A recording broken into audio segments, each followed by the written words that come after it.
Wahai ayah, wahai abah, kalau memang ini perintah Allah, laksanakan. Insya Allah kau mendapatiku menjadi anak. Bismillahirrahmanirrahim. Assalamualaikum warahmatullahi wabarakatuh.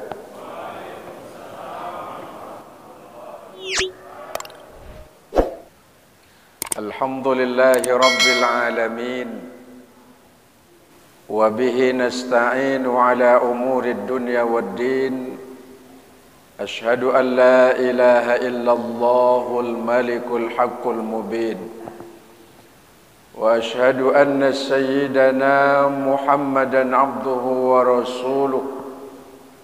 Arsala rasulahu bil huda wa dinil haqq liyuzhirahu ala ad-din kullihi wa kafa billahi shahida.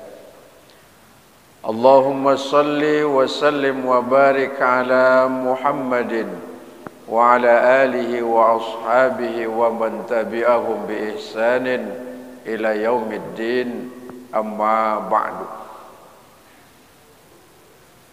Bapak Ibu, saudara-saudara kaum muslimin yang insya Allah semua kita dirahmati Allah Subhanahu wa ta'ala.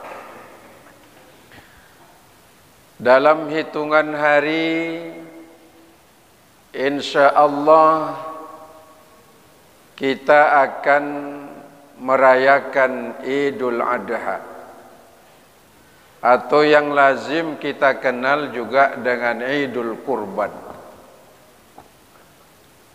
Karena di dalamnya Allah syariatkan bagi kita umat Islam untuk melaksanakan ibadah kurban.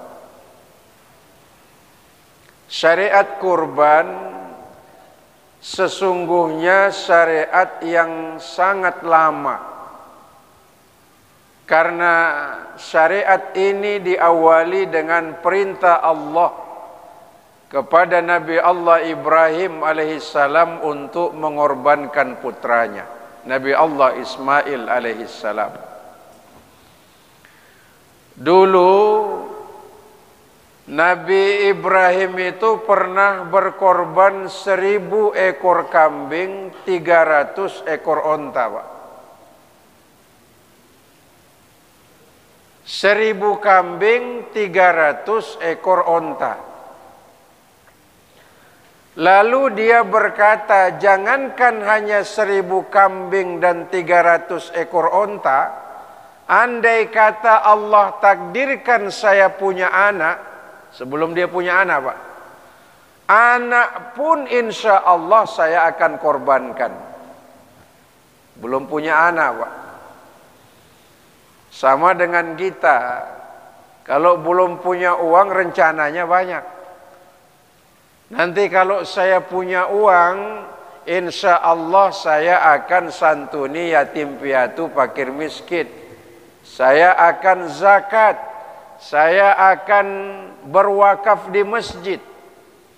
Jadi sesungguhnya ucapan yang kita keluarkan sama dengan nazar itu, Pak. Hati-hati ya. Begitu Nabi Ibrahim, jangankan 1000 ekor kambing, 300 onta, andai Allah berikan anak saya korbankan. Tuh. Makanya tidak lama setelah itu Nabi Ibrahim mimpi. Dalam mimpinya, ukhfi binuzrika, bayar nazarmu, kata Allah. Nabi Ibrahim heran, Pak. Nazar apa yang perlu saya bayar? Saya nggak pernah bernazar. Mimpi lagi. Ufi binuzrika, bayar utangmu, bayar nazarmu.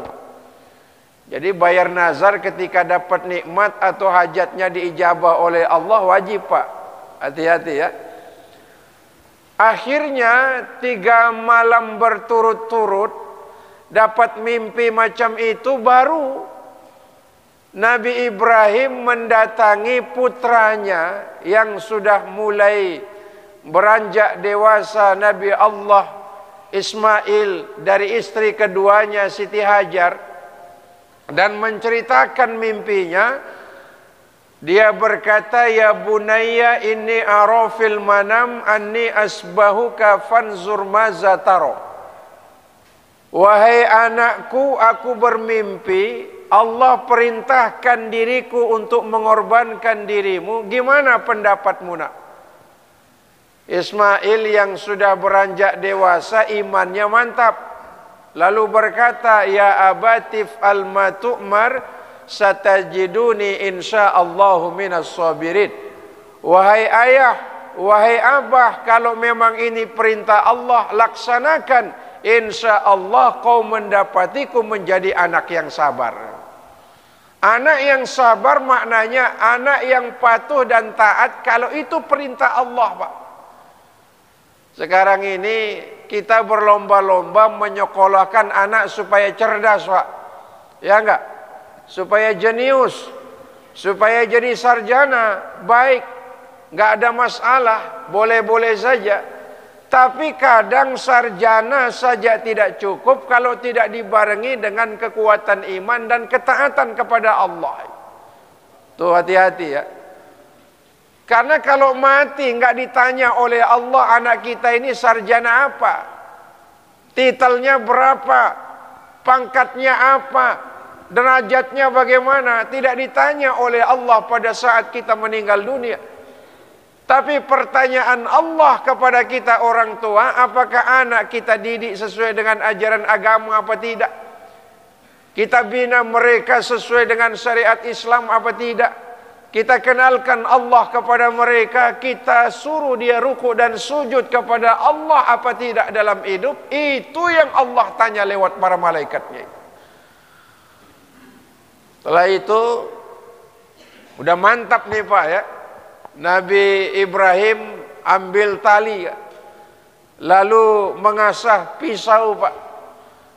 Kasih anaknya pakaian yang bagus dan lengkap. Istrinya Siti Hajar bilang, mau dibawa kemana anak kita? Nabi Ibrahim bilang, jalan-jalan katanya. Pada saat itu setan sangat sibuk Pak. Ini di mana-mana ketika kita berniat untuk melaksanakan kebaikan, setan itu Masya Allah bikin panitia Pak. Panitia untuk melemahkan niat baik, menggagalkan hajat kita dalam ketaatan Pak. Makanya kalau ada orang ribut, panitia pembangunan madrasah, pondok pesantren, masjid, musola, kalau dia ribut berarti setannya menang Pak. Kalau dia menang, insya Allah setannya gagal Pak. Tuh dia. Akhirnya iblis datang nih. Setan datang kepada Ibrahim. Ibrahim, kok tega-teganya kau akan mengorbankan anakmu semata wayang? Urusan taat sih memang taat, tapi kalau dibunuh, siapa yang meneruskan perjuanganmu nanti? Kata Nabi Ibrahim, iblis, kau nggak perlu lagi mengatur aku, ini perintah Allah. Perintah Allah lebih utama daripada istri, anak, keluarga saya. Pergi kau. Diambil batu, dilempar Pak. Rupanya nggak mempan digoda Nabi Ibrahim. Mungkin istrinya nih. Biasanya perempuan lemah imannya kan. Diam-diam didatangi Siti Hajar. Kata iblis, Siti Hajar, kamu tahu nggak? Ismail anakmu dibawa oleh bapaknya Ibrahim kemana? Jalan-jalan. Oh enggak, anakmu akan dikorbankan karena perintah Allah. Oh jangankan hanya dikorbankan, tidak hanya anak, saya pun kalau itu perintah Allah, saya akan taati, saya akan laksanakan. Rupanya tidak Nabi Ibrahim aja yang kuat imannya, istrinya yang pun juga mantap. Gagal iblis Pak. Lalu Siti Hajar ngambil batu lempar itu. Berapa kali lemparan Pak? 2 kali kan. Nah ini mungkin yang bocah ini yang kecil kata iblis ini. Ismail ini kan belum punya iman, belum mantap imannya. Lalu dibisik, kamu tahu nggak? Tahu apa? Kamu akan dikorbankan, dibunuh, dipotong. Kenapa? Karena itu perintah Allah. Oh jangankan perintah Allah macam ini, apa saja insya Allah saya akan melaksanakan dan taati itu perintah Allah. kata Ismail, sambil menyambil batu lalu dilempar, izhab ya la'i, pergi kau laknat. Makanya kalau orang haji, salah satu wajib haji itu lempar jumrah, ula, wusta, aqabah. Itu simbol permusuhan manusia secara abadi dengan setan dan iblis, Pak. Bismillahi Allahu Akbar. Berapa kali itu? 3 kali kan? 7 butir itu. Itu dulu sebagai simbol permusuhan Nabi Ibrahim, simbol permusuhan Nabi Allah Ismail, simbol permusuhan Siti Hajar kepada iblis ketika dia digoda supaya tidak melaksanakan perintah Allah. Itu pun menjadi bagian dari syariat Nabi kita Muhammad sallallahu alaihi wasallam. Makanya mudah-mudahan tahun yang akan datang Bapak Ibu yang sudah setor ya, sudah nunggu bertahun-tahun, Allah takdirkan berhaji dan umrah insyaallah ya. Amin. Hadirin jamaah yang dirahmati oleh Allah, setelah dibaringkan di salah satu batu, begitu hendakmu disembelih, Allahu Akbar, Allah kirim malaikat Jibril membawa seekor kambing kibas. Di situ Allah berkata, wa faidainahum bi zibhin azim. Kami ganti leher Nabi Ismail bizibhin azim, dengan sesembelihan yang sangat bagus, Pak. Tuh. Jadi enggak jadi tuh leher Nabi Ismail digorok oleh bapaknya. Sesungguhnya itu membuktikan kecintaan kepada Allah dan Rasulnya. Diganti dengan sesembelihan seekor kambing kibas yang bagus dan layak. Makanya sampai hari ini dan sampai hari kiamat itu merupakan bagian dari syariat yang juga dilanjutkan oleh baginda Rasul Muhammad sallallahu alaihi wasallam itu. Tahun ini berapa korban kita di masjid? Bapak? Hah? Jangan keras-keras suaranya ya. Belum ada ya. Kalau mobil dengan ratusan juta mampu kita beli, seekor kambing yang hanya 2 juta masa kita nggak mampu korbankan, Pak? Kalau rumah kita bisa bangun dengan ratusan juta rupiah, masa seekor kambing yang harga 2-3 juta tidak mampu kita korbankan? Isyarat kurban ini sesungguhnya isyarat kecintaan kita kepada Allah. Seolah-olah Allah berkata nih, mana yang lebih kau cintai, anakmu, istrimu, jabatanmu, pangkatmu, duniamu, segala kenikmatan yang diberikan oleh Allah. Andai kata kita hitung nikmat Allah, la tuhsuha, tidak mampu kita menghitung nikmat Allah itu. Masa setahun sekali di saat kita diberikan kelapangan nikmat oleh Allah tidak mau berkorban sebagai isyarat dekat kita kepada Allah Subhanahu wa taala.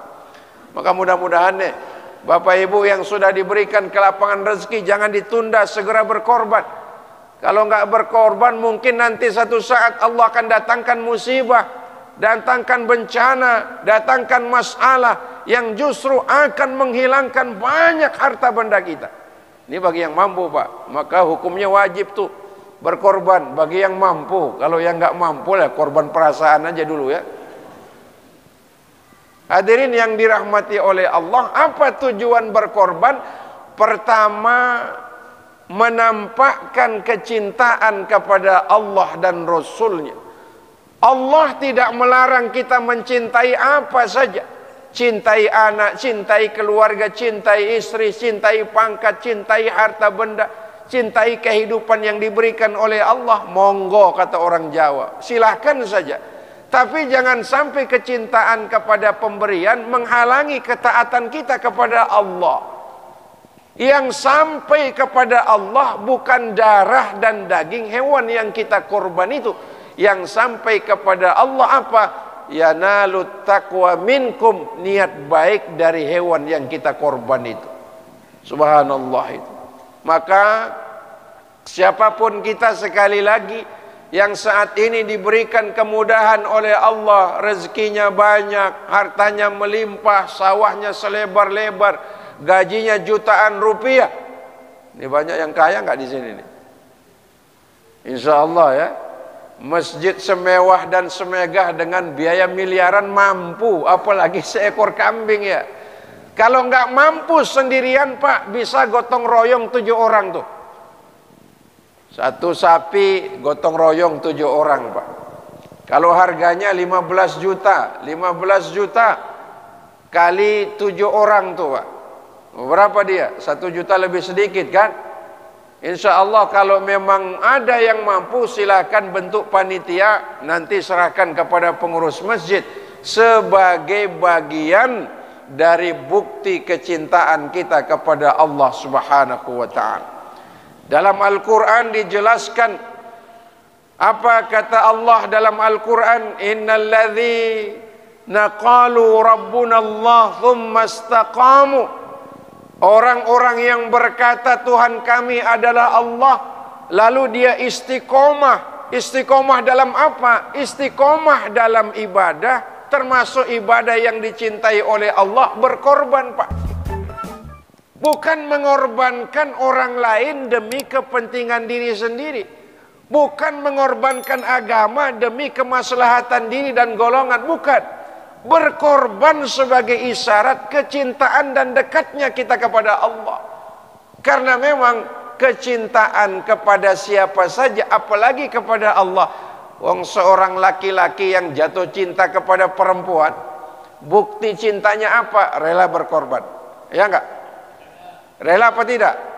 Dulu bapak-bapak waktu pacaran sama istri gimana dulu Pak? Ya enggak? Apa kek yang ada kita gade, kita pinjam dulu, mungkin macam-macam kita lakukan, berhutang kek demi istri atau demi pacar yang kita cintai kan? Ada kerelaan untuk berkorban demi orang yang kita cintai. Orang yang penakut, pacarnya jauh rumahnya, nggak punya sepeda motor, zaman dulu jalan kaki Pak, lewati kuburan, hujan, orang lewati saja. Kenapa? Demi si doi yang dicintai. Betul? Ini yang tua-tua pengalaman tuh Pak. Ya enggak? Begitulah secara zahir orang-orang yang cinta kepada apa yang dicintai dalam hidup. Apatah lagi cinta kepada Allah. Makanya dalam hadis Nabi dijelaskan, salasun man kunna fihi wajada halawatal iman. Salah satu nikmatnya iman, nikmatnya mencintai Allah. Apa itu? Ayyakunallah wa rasuluhu ahabba ilaihi mimma siwahuma. Menjadikan Allah dan Rasulnya lebih dahulu kita cintai ketimbang kecintaan kita kepada makhluk, kepada manusia, kepada benda, kepada apa yang Allah berikan. Mampu apa tidak? Kalau itu kita mampu lakukan Pak, maka terasa nikmat iman itu, terasa manis ibadah dan ketaatan. Bapak ibu berjuang bangun masjid bertahun-tahun, baru terasa, baru selesai. Ada manisnya perjuangan. Karena apa? Keyakinan kepada Allah.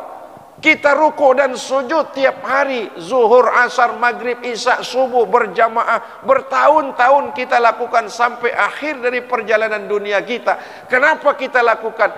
Karena kecintaan kepada Allah. Ada manisnya iman dalam dada. Betul apa tidak? Makanya orang-orang yang merasakan manisnya iman, lezatnya kebaikan, tidak terasa berkorban tenaga, pikiran, harta, benda sebagai bagian dari nikmat dan manisnya iman yang diberikan oleh Allah karena faktor kedekatannya kepada Allah Subhanahu wa ta'ala. Maka yang pertama, efek atau hikmah dari berkorban itu sesungguhnya menampakkan dan mengutamakan kecintaan kita kepada Allah Subhanahu wa ta'ala, walaupun hanya setahun sekali kita berkorban Pak. Dulu Rasulullah sallallahu alaihi wasallam pernah berkorban begitu banyak kambing, begitu banyak onta, sampai ketika dia berniat, niatnya apa? Bismillahi Allahu Akbar, saya hajatkan ini, saya berkorban untuk diri dan keluarga dan seluruh umatku, kata Nabi. Bayangin Pak, padahal kita belum pernah ketemu dengan Nabi, tapi pada masa hidupnya Nabi pernah berkorban untuk diri, keluarga, dan dihajatkan kepada seluruh umatnya itu. Itu bukti cinta Rasulullah kepada kita kaum dan kepada kita para umatnya itu. Sebab itu mari lewat pelaksanaan Idul Kurban ini kita nampakkan kecintaan kepada Allah secara nyata, walaupun memang sudah kita nampakkan itu dalam ibadah yang lain.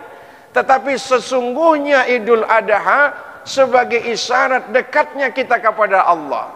Korban itu dari kata-kata qoroba yaqrobu, dekat. Siapa yang dekat pasti fasilitas diberikan mudah. Sama dengan orang yang dekat dengan bupati misalnya. Dekat dengan bupati gampang Pak ya. Orang lain bikin proposal 1 tahun baru cair. Kita begitu datang, Pak saya lagi bangun masjid, besoknya tanda tangan ngambil nanti di dinas keuangan tuh kan. Kenapa dekat? Orang yang dekat dengan Allah, semua hajatnya, semua kebaikannya, semua niatnya, semua doanya insya Allah diijabah oleh Allah. Maka bukti dari pengorbanan itu nampak terasa secara zahir dengan menyembelih seekor kambing, sapi atau onta. Walaupun mungkin nilainya tidak seberapa, harganya tidak seberapa, tapi itu sekali lagi wujud keimanan kita dan pengorbanan demi Allah Subhanahu wa ta'ala. Satu. Yang kedua, hikmah berkorban itu menampakkan ketakwaan kita kepada Allah, Pak.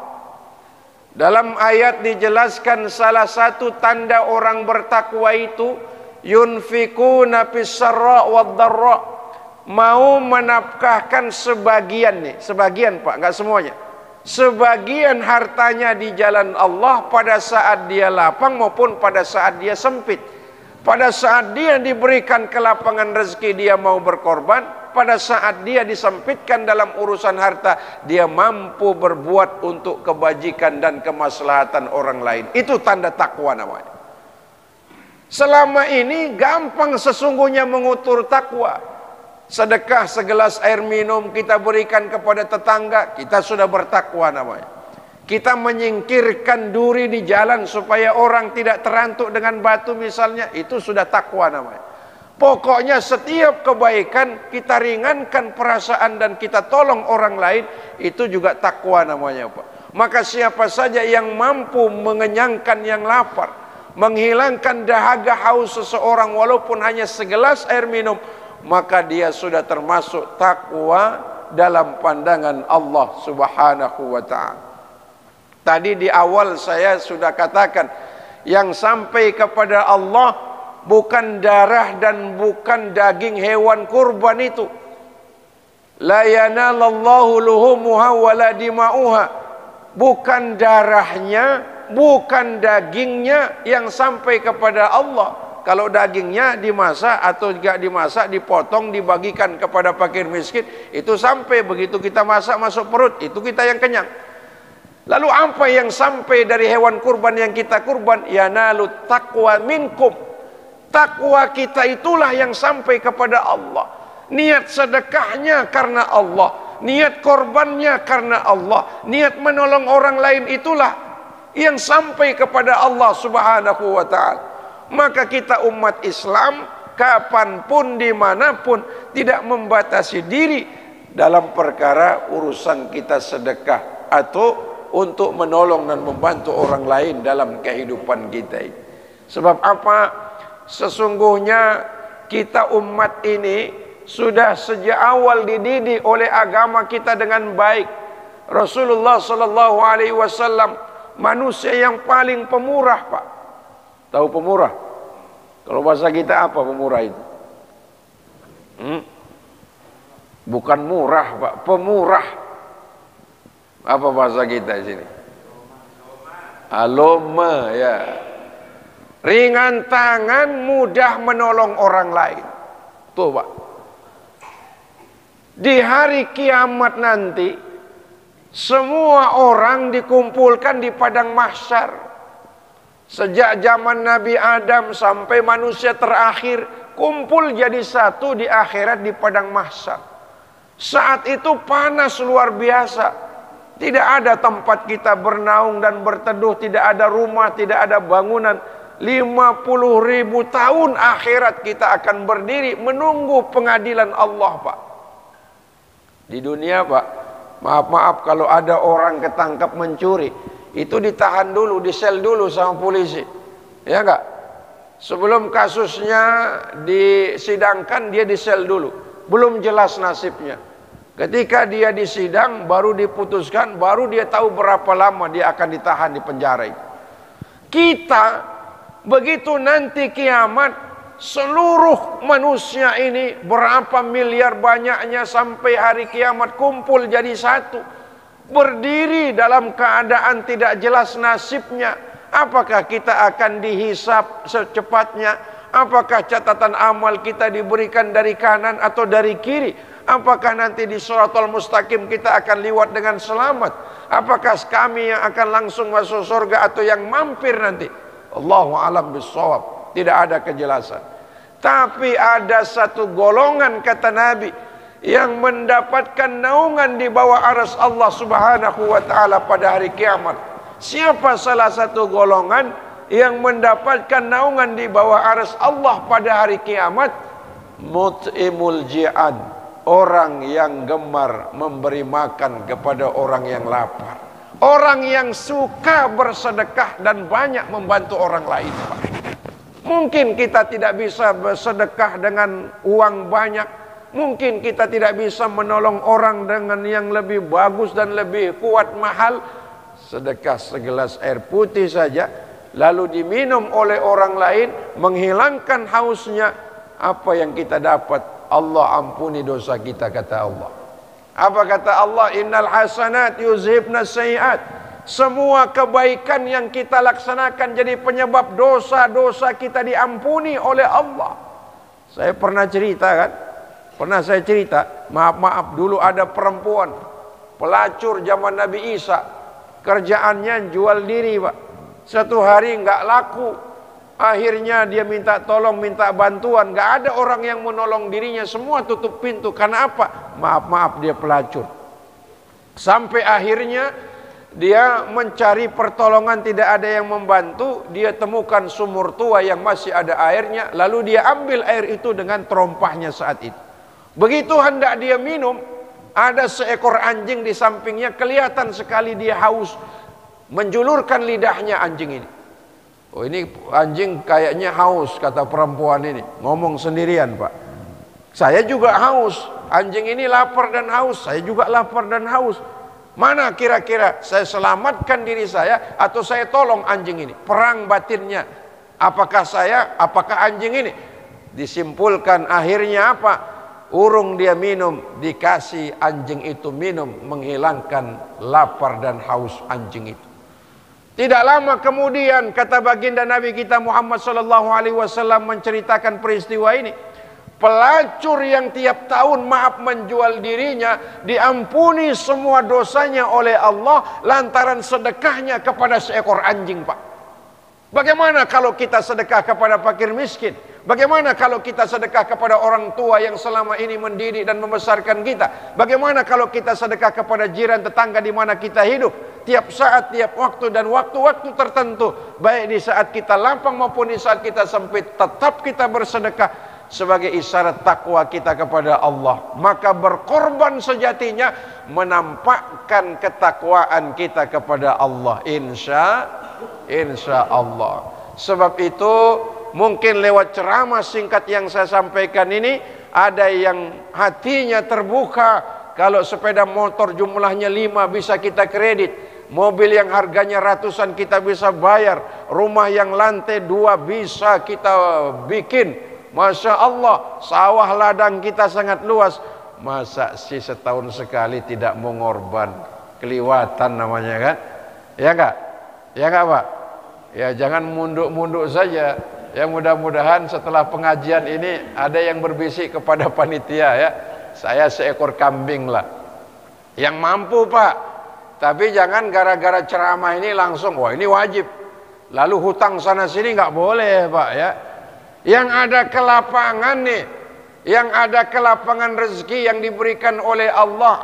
Daripada saya simpen tabungan ini, saya hajatkan hewan kurban ini untuk almarhum orang tua saya. Dulu semasa hidup orang tua saya sudah peras keringat banting tulang, menyekolahkan saya sampai perguruan tinggi. Saya bisa seperti ini, menjadi anak yang sukses. Itu jasa dari orang tua. Besok kamu ambil tabungan tuh, 5 juta lah kita beli kambing yang mahal.